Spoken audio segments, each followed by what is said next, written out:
militaires russes se retirent du Haut-Karabakh tandis que l'Union européenne impose de nouvelles sanctions à l'Iran. Ce sont les dernières nouvelles en première page. Bonjour à tous, bienvenue sur la chaîne qui vous permet de rester informé rapidement et simplement en quelques minutes. Première nouvelle, les militaires russes ont commencé à se retirer du Haut-Karabakh après y avoir été déployés depuis l'automne 2020 suite à la reconquête par l'Azerbaïdjan dans cette enclave contrôlée par des séparatistes arméniens pendant 3 décennies. En réponse à la situation, la Russie avait déployé une force de maintien de la paix de 2000 soldats pour assurer le respect du cessez-le-feu et le retrait des troupes séparatistes. L'absence d'intervention des forces russes lors de l'offensive de l'Azerbaïdjan en septembre 2023 a été vivement critiquée par l'Arménie qui s'est depuis rapprochée des Occidentaux. Deuxième nouvelle, lors d'un sommet à Bruxelles, l'Union européenne a décidé d'imposer de nouvelles sanctions contre l'Iran, ciblant les fabricants de drones et de missiles en réponse à une attaque de drones dirigée contre Israël le week-end dernier. Cette mesure vise à envoyer un message clair après l'attaque de l'Iran et les dirigeants de l'Union européenne appelant à la retenue pour éviter une escalade des tensions dans la région. Avant de passer aux dernières nouvelles dans le reste du monde, passons à la rubrique en France. Troisième nouvelle, la préfecture de police de Paris a donné l'autorisation à la SNCF et à la RATP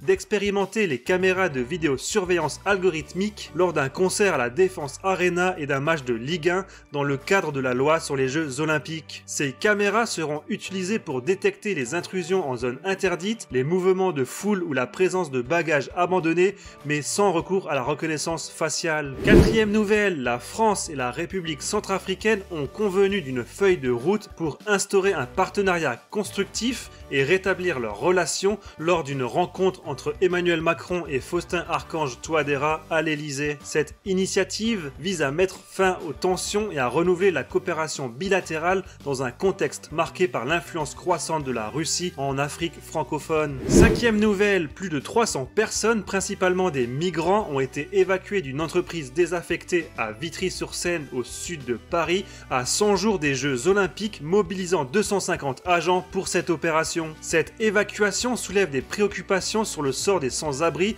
alors que les camps de fortune sont démantelés en préparation des Jeux avec des militants déplorant que les squats évacués restent souvent vides. Sixième nouvelle, en 2023, les contribuables français ont payé en moyenne 4 663 € d'impôt sur le revenu, bénéficiant de la révalorisation des tranches du barème à 5,4%. Moins de foyers étaient redevables de l'impôt sur le revenu avec 18,2 millions de foyers fiscaux payants, tandis que 22,5 millions étaient exonérés, certains recevant même un remboursement moyen de 861 € grâce au crédit d'impôt. Septième nouvelle, le vin retrouve son statut de boisson alcoolisée préférée des Français, surpassant la bière et le champagne. Cette préférence est renforcée chez les femmes et les jeunes, avec une inclinaison particulière pour le vin blanc, tandis que 72% des hommes continuent de privilégier une bonne bière. Et voici les dernières nouvelles du reste du monde. Mais avant de continuer, n'oubliez pas de vous abonner à la chaîne si vous appréciez le contenu et de partager et commenter la vidéo pour soutenir le travail. Merci à vous. Huitième nouvelle, l'ONU prévoit de lancer un appel aux dons de 2,8 milliards de dollars pour aider la population palestinienne à Gaza et en Cisjordanie avec 90% des dons pour Gaza. Le plan humanitaire a été chiffré à 4 milliards de dollars mais réduit à 2,8 en raison des restrictions à l'accès à l'aide humanitaire. Neuvième nouvelle, des précipitations intenses ont submergé Dubaï avec l'équivalent de près de 2 ans de pluie tombée en seulement 24 heures, entraînant le détournement de certains vols à l'aéroport international alors que les autorités ont fermé les écoles et recommandé à la prudence. D'autres pays du Golfe tels que Oman et Bahreïn ont également été gravement touchés par des intempéries. Dixième nouvelle, le Canada prévoit de taxer davantage les plus riches pour financer des investissements, notamment dans le logement, dans un budget visant à récolter plus de 20 milliards de dollars canadiens sur 5 ans. Cette mesure intervient alors que le gouvernement libéral cherche à stimuler l'économie post-pandémique et à répondre aux préoccupations des jeunes électeurs canadiens avec un accent sur le logement et l'emploi. Onzième nouvelle, les députés britanniques ont voté en faveur d'un projet de loi visant à rendre le Royaume-Uni sans tabac, interdisant la vente de cigarettes aux jeunes de moins de 15 ans aujourd'hui, dans le but de protéger la prochaine génération des effets nocifs du tabagisme malgré les critiques et les divisions au sein du Parlement. Et dernière nouvelle, toujours au Royaume-Uni, où les pénuries de médicaments sont devenues plus fréquentes avec un nombre d'alertes doublé en 3 ans, créant des difficultés pour les patients et les professionnels de la santé aggravées par le Brexit. suite, le gouvernement est appelé à revoir le système d'approvisionnement et à améliorer la communication sur les alternatives disponibles pour faire face à cette situation préoccupante.